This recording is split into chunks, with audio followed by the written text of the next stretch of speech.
He's the only player to win the Champions League with 3 different clubs, a midfield maestro with power, vision, and a cannon of a shot, calm under pressure, tactical genius. Yet somehow Clarence Seedorf rarely gets mentioned when we talk about football's greatest midfielders. It's time to change that. This is the story of Clarence Seedorf, the champion no one ever talks about, the man who made history look easy but has been criminally underappreciated. Clarence Seedorf was born in Suriname in 1976 before moving to the Netherlands as a child, growing up in one of football's most renowned talent factories. Even as a boy, he stood out, not just for skill but for his understanding of the game. Ajax's famed academy took him in, demanding tactical intelligence and versatility from all their prospects. At 16, he was already playing with Ajax's first team, making him one of their youngest ever debutants. He didn't just scrape by, he excelled. He was strong, smart, and could pass with either foot.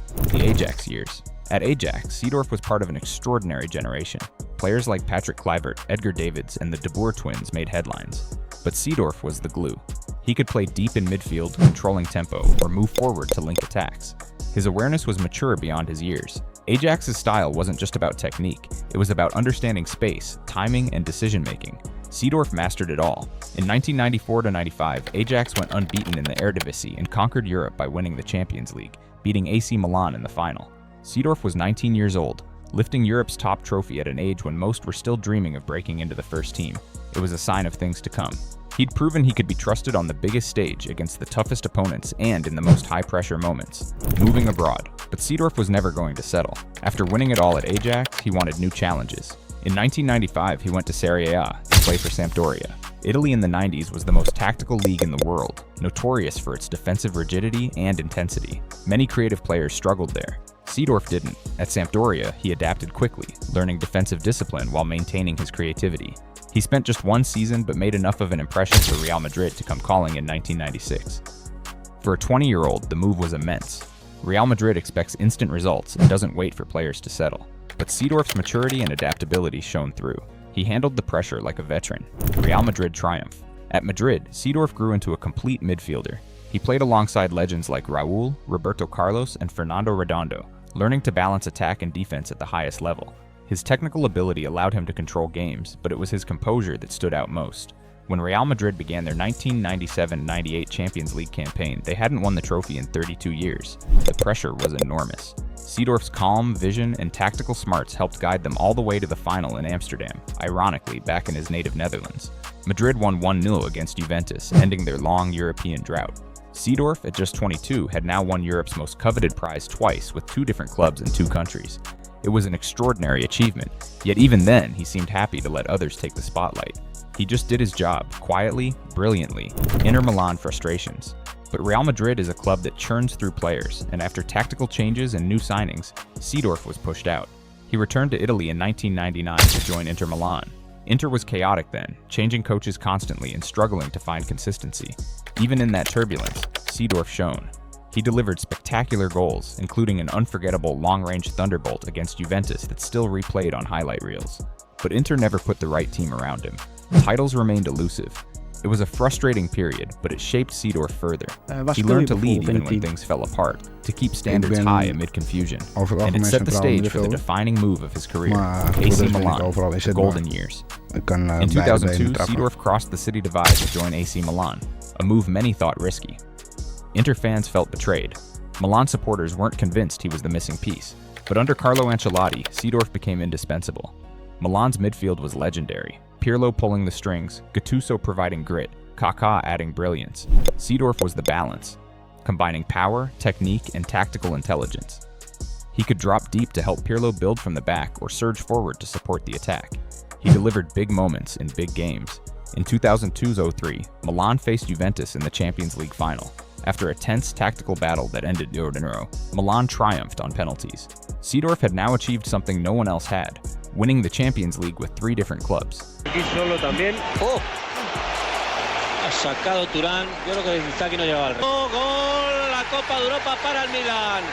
Gol de todos los partidos de la Champions. He wasn't done. He helped Milan win Serie A in 2004 and added another Champions League crown in 2007 by defeating Liverpool in Athens, avenging the painful 2005 loss. Across a decade at Milan, Seedorf played over 400 games, winning hearts, trophies, and respect. Playing style and intelligence. What made Seedorf exceptional wasn't just the trophies, but how he played. He was strong enough to battle hard-tackling midfielders, skillful enough to dribble past them, and intelligent enough to read the game several moves ahead. He had a thunderous long shot that kept goalkeepers terrified from 30 yards. He could thread the perfect pass in a crowded box. He didn't panic under pressure. Managers trusted him to adjust mid-match, switching roles seamlessly. He was among the first to master the double pivot role, long before it became mainstream. Teammates relied on his calm. Opponents couldn't rattle him. He didn't need flashy tricks to dominate. He just understood football better than almost anyone else on the pitch. International career. Seedorf's time with the Netherlands was more complicated. He earned over 80 caps and played in multiple major tournaments, including Euro 1996, the 1998 World Cup, and Euro 2000. He was part of one of the most talented Dutch generations ever, playing alongside Kluivert, Bergkamp, Davids, and Overmars. In the 1998 World Cup, he helped the Netherlands reach the semifinals, falling to Brazil on penalties in a classic. But the Dutch camp was notorious for internal tensions and politics. Seedorf was sometimes dropped or played out of position. Managers didn't always appreciate his flexibility, seeing it as a reason to move him around rather than build the midfield around him. He spoke openly about feeling undervalued at times. Underappreciated greatness. So why isn't Seedorf always in the conversation when people name the greatest midfielders ever? Partly it's his personality. He didn't chase the spotlight. He didn't do extravagant celebrations or controversial interviews to stay in the headlines. He just did his job with relentless excellence. He was also often overshadowed by flashier teammates. At Madrid, Raul was the star. At Milan, Kaká grabbed the attention. Pirlo was the genius, Gattuso the warrior. Seedorf was the balance that held it all together, often unpraised because he made it look easy. Bias played a role too. As a black player in Europe, he was sometimes unfairly pigeonholed as physical rather than recognized for his tactical brilliance. But those who watched closely saw his true quality, a complete, intelligent, unselfish footballer who won everything at club level. The legacy. When Seedorf left Milan in 2012, he had spent 10 seasons at one of football's most demanding clubs, winning every major trophy available. He went to Botafogo in Brazil, where even in his late 30s he delivered moments of magic. After retiring, he became one of the first black managers in Serie A when he coached Milan in 2014, a brief but historic stint. Off the pitch, he's been a vocal advocate for anti-racism in football, and a role model for generations. He speaks multiple languages, understands football on a tactical level that few match, and remains respected across the globe. For real football lovers, Seedorf isn't just a great midfielder, he's one of the most complete players the game has ever seen. If you think Seedorf deserves more respect, tell us your favorite memory of him in the comments. Don't forget to like this video and subscribe for more stories of football's underappreciated legends. Thanks for watching, and see you next time for another deep look at the players who made the beautiful game what it is.